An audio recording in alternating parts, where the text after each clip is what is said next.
First, crack open the law books one more time. This time, we're talking Newton's first law of motion. Simply put, an object at rest will stay there until an external force is applied. Like a golf ball resting on a tee.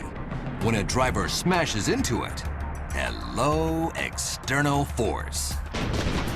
In football, they say that linebackers love to tee off on quarterbacks. And the only quarterbacks who stay at rest, like a teed-up golf ball, are the ones who never see the hit coming. So the question is, how much force is generated when a steamrolling defender tees off on a quarterback's blind side?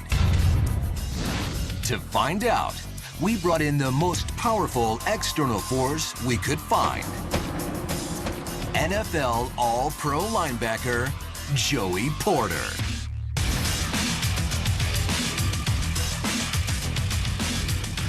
Standing 6'3", 250 pounds, Porter defines force.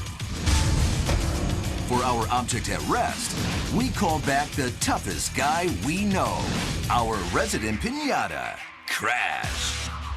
Designed for testing in the automotive industry, Crash is composed of over 170 pounds of metal and high-tech sensors.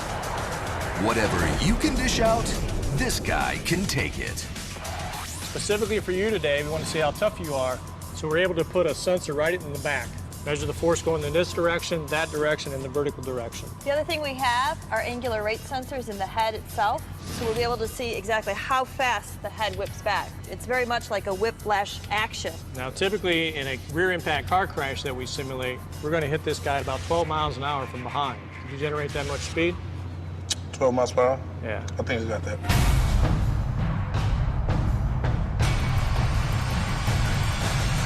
Joey Porter, you ready? Ready.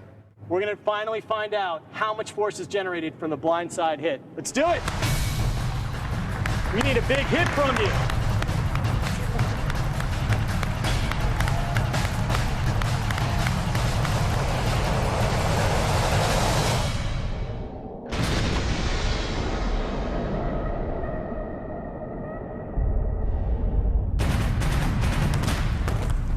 Ooh. Is this pretty realistic? I feel pretty good. I feel like I made a big hit. Here's an inside look at the blindside hit.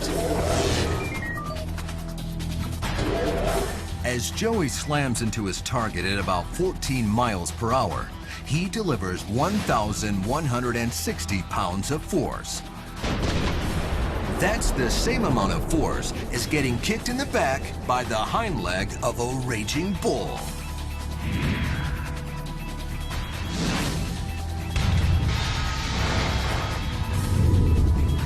As Porter drives forward into his target, the force is spread across his own pads, the quarterback's pads, and driven into the QB's body.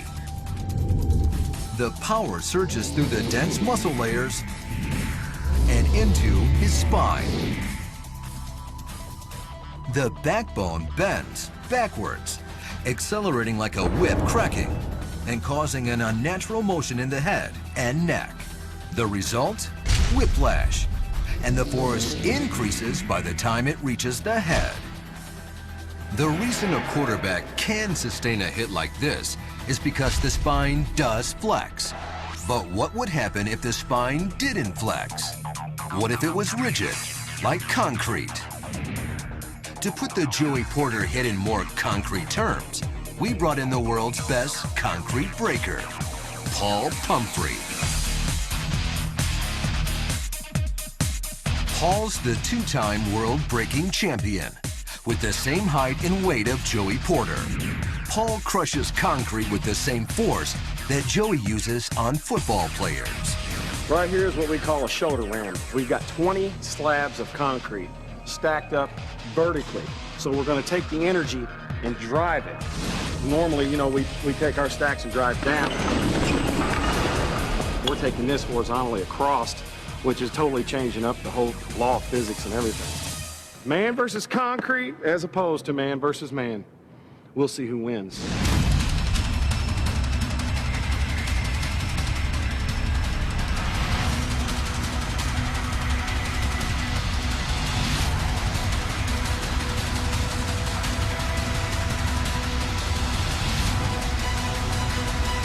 This is what it looks like to get blasted by a Joey Porter hit.